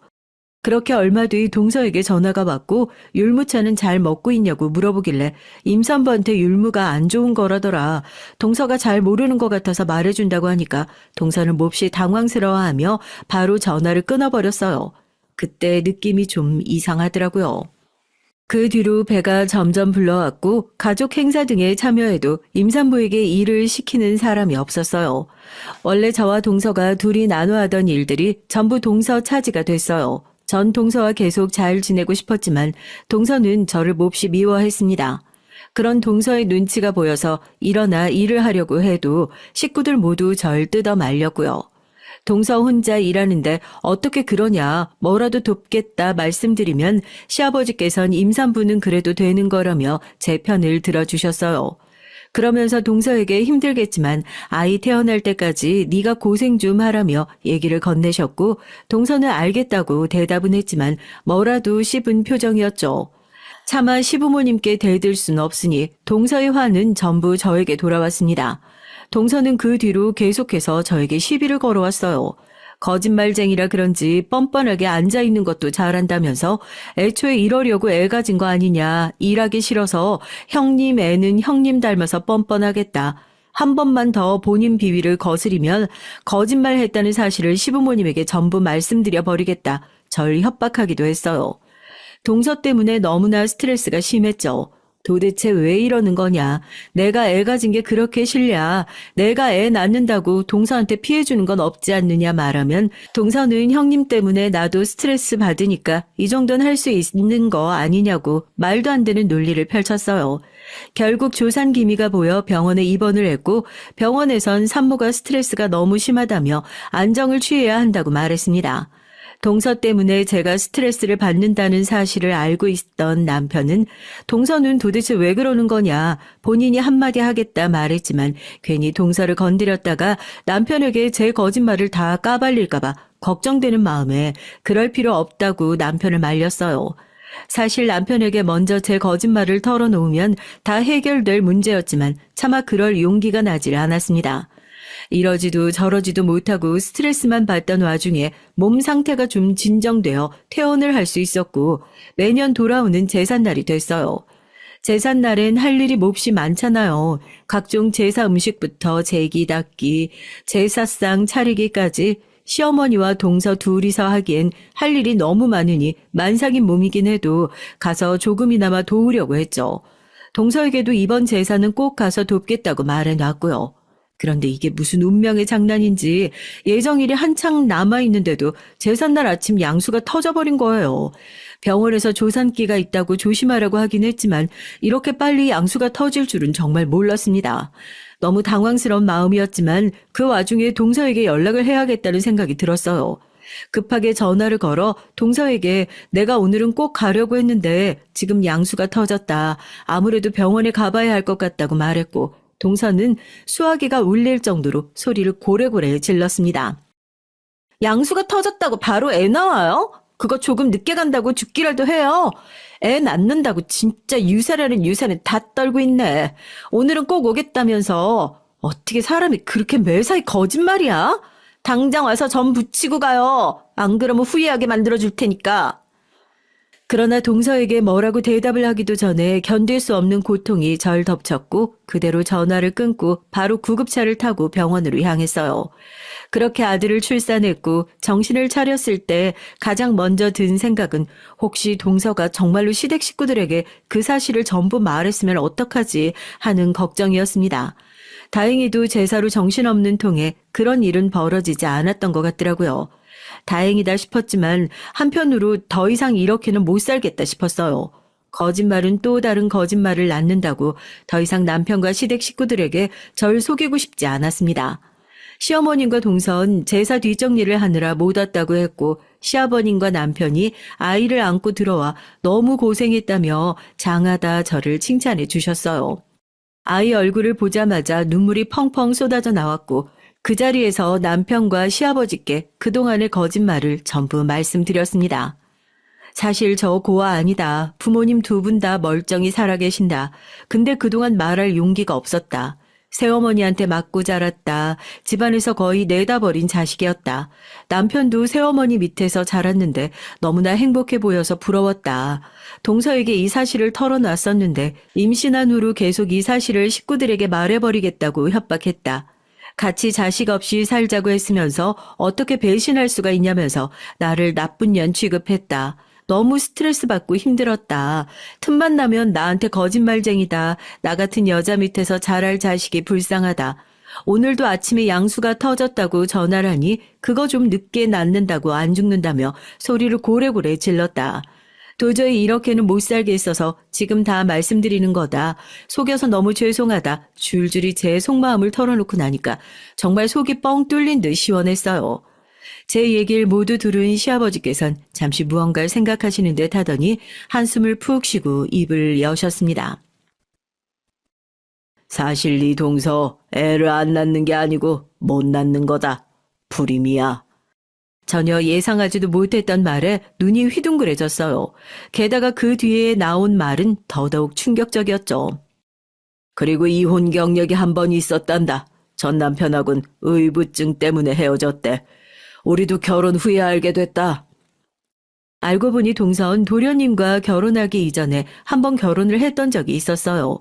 공부하느라 연애라고는 한 번도 못 해봤고 남자라고는 도련님이 처음이라더니 그 모든 것들이 다 뻔뻔스러운 거짓말이었던 겁니다. 결혼 후 아이에게 반응이 너무 과하길래 영 이상하다 싶어 조사를 좀 해봤더니 불임에다가 이혼 경력이 있었던 거예요. 질투가 심한 사람이었기에 전 남편을 쥐잡듯 잡았고 전 남편은 동서처럼 심한 의부증 환자와는 도저히 못 살겠다 이혼을 했던 것입니다. 모든 사실을 알고 난 도련님께선 당연히 이건 사기 결혼이다 이혼하겠다 선언했지만 동서는 도련님의 바짓가랑이를 잡고 매달리며 제발 용서해달라. 당신을 너무 사랑해서 그런 거다. 절대로 당신한텐 그런 이상한 짓 안 하겠다. 평생 고분고분 내조 잘하며 살겠다 매달려 겨우 참고 살기로 했던 것이었어요. 그래서 그동안 제겐 그렇게 불같이 굴었음에도 시댁 식구들과 도련님께는 얌전한 강아지처럼 내내하며 말을 잘 들었던 것이었고요. 시아버지께선 이제 정신 좀 차리고 사람 됐나 싶었더니 뒤로는 그런 짓을 하고 있을 줄 정말 몰랐다며 이제 더 이상 참고 살아줄 이유가 없다, 이혼시키겠다 말씀하셨어요.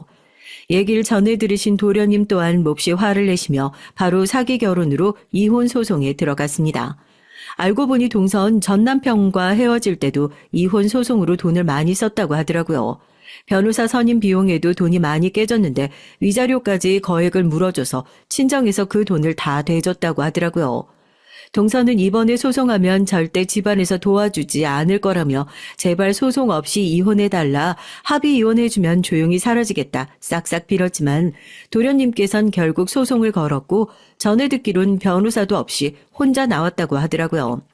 안타깝게도 동서가 불임해 재혼 사실을 숨기고 결혼을 했다는 사실을 알게 된 지 3개월이 훌쩍 지난 뒤여서 혼인 취소 소송은 걸지 못했지만 이혼 소송 결과는 당연히 도련님 쪽의 승리였고 거액의 위자료를 받게 됐습니다.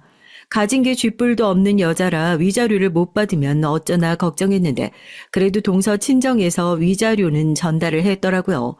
동서 부모님께선 도련님께 미안하다며 동서가 그런 사실을 다 숨기고 결혼한지 본인들도 몰랐다. 이게 동서 부모로서 해주는 마지막 일이라며 저런 정신 나간 년은 우리도 더 이상 못 걷어준다. 알아서 살라고 내쫓을 거라고 말씀하셨다고 해요. 그 뒤로 동서 소식은 전혀 전해 듣지 못했고 저희 식구들은 아무 문제 없이 아주 화목하게 지내고 있습니다.